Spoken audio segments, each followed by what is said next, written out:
हमारे साथ केरिया एडवाइजरी के अजय केरिया हैं। अजय नमस्कार। सबसे पहले तो हॉट पर, वार्मिंग पर और जिस तरह का रिकॉर्ड अब 2024 बनाता हुआ नजर आया है, क्या सेंस है? बिकॉज हम रबी की बात यहाँ पर कर रहे हैं और जिस तरह से आईएमडी की कल रिपोर्ट आई है, जनवरी में सर्दी पड़ेगी लेकिन बहुत ज़्यादा नहीं, उनका ये कहना है। फेब की तो अभी हम बात भी नहीं कर रहे हैं।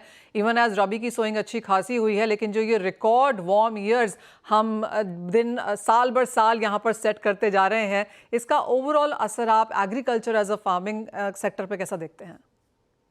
नमस्कार मनीषा जी। बिल्कुल, अगर हम देखें 2024 में वैसे तो एग्री के अंदर कुछ गर्मी रही नहीं थी, काफी कमोडिटी काउंटर्स हमने शांत देखे थे। पर 2025 में नो डाउट पिछले 15-20 दिनों में हमने वेदर के जो चेंजेस है, क्योंकि माना ये जा रहा था कि लानिनो की वजह से इस बार ठंड काफी अच्छी पड़ेगी, जिसका इम्पैक्ट पॉजिटिवली गेहूं पे पड़ेगा, बाकी कमोडिटीज पे भी कहीं ना कुछ इम्पैक्ट पड़ेगा। बट जिस दिन से आईएमडी की जो रिपोर्ट आई है, ये थोड़ा सा मुझे लगता है कि क्रॉप के लिए अच्छी भी बोल सकते हैं, क्योंकि जिस ढंग से हम पहले देख रहे थे कि जीरा, धनिया, इन पे नेगेटिव इम्पैक्ट पड़ सकता है कि ब्लिंक के कंसर्न्स आ जाए या फ्रोस्टिंग के कंसर्न आ जाए, बट वहां पे थोड़ा रिलीफ मिलेगा। बट गेहूं के लिए मुझे लगता है थोड़ा सा कंसर्न ही रह सकता है। बट कुल मिला के that is too early to say right now, because अभी हम महाराष्ट्र में देख रहे हैं गर्म होना चालू हो चुका है, जबकि राजस्थान में इस वक्त हम देखें कल भी बरसात पड़ी है, कुछ जगह पे ठंडी है, तो ये डिस्पैरिटी जरूर रहेगी। बट इंपॉर्टेंट रहेगा जो हम 18-20 तारीख के आसपास का जो मौसम देखेंगे, ये कैसा होने वाला है। बट ओवरऑल मुझे लगता है इसी के असर हम जल्द प्राइजेस पे भी पड़ते हुए देखेंगे। हम्म। अजय, अब यहाँ पर अगर बात कच्चे तेल की जाए तो पहला जो रिएक्शन हमने 2025 का आया है वो पॉजिटिव पे है। सभी कमोडिटीज़ में पॉजिटिव है, लेकिन जो एक बेहतर वॉल्यूम, ज़्यादा मनी फ्लो है, वो हमने क्रूड में आता हुआ देखा। 75 प्लस के लेवल्स भी यहाँ पर कल सेशन में बनते हुए नजर आए। यहाँ पर आपको लगता है नियर टर्म में खरीदारी करके काम किया जा सकता है? नहीं, पूरा 2025 की अगर हमने सभी बैंकर्स के आउटलुक इनफ्लेक्ट सबके देखें, तो हम देखते हैं ओवर सप्लाई का कंसर्न रहेगा, प्राइजेस में कोई बड़ी तेजी नहीं दिख रही है। लेकिन टेक्निकल चार्ट्स पे अगर हम देखते हैं तो बिल्कुल एक ब्रेकआउट दिखाई दे रहा है, जहां पे हम देख रहे हैं कि ब्रांड करीबन 75 के बिल्कुल नजदीक ट्रेड कर रहा है। डोमेस्टिक मार्केट में हम 6150 के ऊपर अच्छे से होल्ड कर रहे हैं। डब्ल्यूटीआई भी अगर हम देखें तो 71 के ऊपर ट्रेड कर रहा है। तो मुझे डेफिनेटली लगता है कुछ ना कुछ बड़ा ट्रिगर रह सकता है, इन्वेंट्री का हो सकता है या कोई जियो फ्रंट पे, तो यहाँ पे लेके काम करना चाहिए। एमसिक्स की अगर बात करें तो मुझे लगता है 6150 पे लेके चलिए, 6050 का स्टॉप लॉस लगाइए। करीबन 6300 का लेवल अगले 5 से 6 सेशन में मिल सकता है, बट पॉजिटिव एक्टिविटी दिख सकती है अगले एक हफ्ते में। हम्म। साथ ही यहाँ पर बढ़त चांदी में वापस लौटते हुए नजर आई है। ऐसा लग रहा था कि 28 ही ना तोड़ दे, लेकिन 29.5 पे अब वापस लौटी है चांदी। यहाँ पर क्या सेंस है? बिल्कुल, लास्ट 2-3 सेशन में तो ऐसा लग रहा था कि चांदी बिल्कुल ब्रेक डाउन कर जाएगी नीचे, लेकिन मैंने जैसे पहले भी बताया था कि जनरली लास्ट के 5-7 दिन में वॉल्यूम्स काफी कम होते हैं, ऐसे टाइम पे हम स्पाइक्स लगते हुए देखते हैं। बट आज की रिकवरी एक रिलीफ रिकवरी हम बोल सकते हैं, और प्राइजेस वापस 88 के ऊपर आ चुका है। तो I think fundamental side already we have discuss, मुझे नहीं लगता कोई बड़ा चेंजेस है। गोल्ड सिल्वर रेशियो में 90 के नीचे आना स्टार्ट हो चुका है, वो एक अच्छा सिग्नल है। चाइना से भी धीरे धीरे हम देखेंगे नए अपडेट्स आएंगे। बट यहाँ पे टेक्निकली मुझे लगता है कि 88,000 इज गुड टू बाय, 87,400 का स्टॉप लॉस रखना चाहिए। हायर साइड पे 89,500 तक के लेवल अगले 2 से 3 सेशन में हम रिकवरी चांदी में बनते हुए देखेंगे।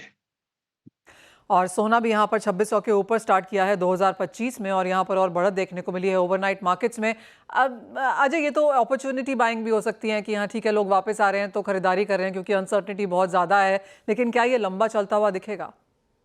नहीं, आज मॉर्निंग में जब फर्स्ट चेक किया तो 2-3 चीजें एक थोड़ा सा मेरे को अलग दिख रहा है। पहला है कि हम विक्स में देख रहे हैं 17.5 पे कंटिन्यू स्टैंड है।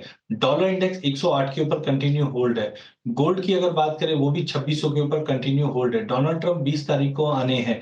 तो ये सारी फैक्टर कभी भी हम देखते हैं, डॉलर इंडेक्स में तेजी, विक्स में तेजी और गोल्ड में तेजी, कच्चे तेल में तेजी, ये कॉम्बिनेशन अगर आता है तो कहीं ना कहीं कुछ बड़ा जियो पॉलिटिकल कंसर्न रह सकता है। तो आई थिंक गोल्ड में एज ऑफ नाउ जो बड़ा ट्रिगर रहेगा कुछ डोनाल्ड ट्रंप को लेकर भी है, जियोपॉलिटिकल को लेकर भी, जिसकी वजह से ये रैली कंटिन्यू रहेगी। इंटरनेशनल में मुझे लगता है इमीडिएट हर्डल जो रहेगा वो 2680 2690 डॉलर के आसपास का रहेगा, जबकि डोमेस्टिक मार्केट पे 77,200 एक इंपॉर्टेंट ट्रिगर रहेगा। अगर इसके ऊपर प्राइस निकलते हैं तो हम 78,000 तक जा सकते हैं। तो I think rather than taking short, 77,000 का लेवल चल रहा है, यहाँ पे बाय करना चाहिए। 76,400 का स्टॉप लॉस रखिए। अगर हफ्ता 10 दिन का व्यू लेके चले तो आई थिंक 78,000 तक के लेवल हम गोल्ड में देख सकते हैं। और एक सवाल यहाँ पर मेटल्स पे भी, जहाँ पर भी बढ़त के साथ कारोबार बनता हुआ नजर आया है। ऑफ कोर्स जो लास्ट हफ्ता था 2024 का, उसमें हमने बिकवाली यहाँ पर ज़्यादा आते हुए देखी, लेकिन कॉपर आपके समक्ष है। आधे % की तेज़ी अंतर्राष्ट्रीय बाजारों में है, जो क्लियरली भारतीय बाजारों में फिलहाल मिरर होती हुई। ये पूरे बेस मेटल पैक के अंदर नो डाउट लास्ट वीक जो था बहुत ही कंसर्निंग था, खास करके लिए कॉपर और चांदी के लिए, बिकॉज ऑन काफी सपोर्ट पे था। बट मुझे लगता है बेस मेटल में ध्यान जिंक और एल्यूमिनियम पे देना चाहिए, जहां पे 280 का लेवल जिंक और 240 का लेवल एल्यूमिनियम दोनों ही अच्छे से होल्ड करके चल रहा है। तो जिंक के अंदर मुझे लगता है कि यहाँ से रिकवरी वापस बनती हुई दिखाई देगी, जिनसे स्टिमुलस प्रॉपर्टी मार्केट पे सपोर्ट करेगा। तो 280 पे बाय कीजिए, 277 का स्टॉप लॉस रखिए, हफ्ते भर का व्यू लीजिए, जहाँ पे हम 285 286 के जोन में जिंक को आते हुए देखेंगे। एल्यूमिनियम में भी 241 इज गुड टू बाय, 239 का स्टॉप लॉस और 245 का टारगेट लेके चल सकते हैं। ऑल राइट, तो वो 2025 के पहले टारगेट्स हैं, पहले ट्रेंड्स भी हैं जो अजय आपको बता रहे हैं, और ज़्यादातर सब जगह पे खरीदारी की ही एक्सपेक्टेशन यहाँ पर है। चाहे वो कच्चा तेल है जो बहुत तेज़ी नहीं दिखाएगा, लेकिन इनिशियल स्टार्ट यहाँ पर अच्छी हुई है। सोने चांदी में बाइंग अपॉर्चुनिटीज़ हैं। और जहाँ तक मेटल्स की बात है, ऑफकोर्स 2024 के लास्ट हफ्ते की जो कंसर्न्स थी वो पीछे छोड़ते हुए 2025 का पहला हफ्ते की शुरुआत यहाँ पर ऑन द पॉजिटिव साइड हुई है और खरीदारी की राय भी आती हुई। अजय, बहुत शुक्रिया साथ जुड़ने के लिए। आपसे बार बार 2025 में बात होगी और वो कम जो लेवल्स हैं, जो स्ट्रैटेजीज हैं, हम यहाँ पर रिआइट्रेट भी करते रहेंगे। लेकिन फिलहाल इस कार्यक्रम में आज इतना ही समय है। ब्रेक के बाद आपके लिए लेकर आएंगे इक्विटी मार्केट्स पर पूरा फोकस।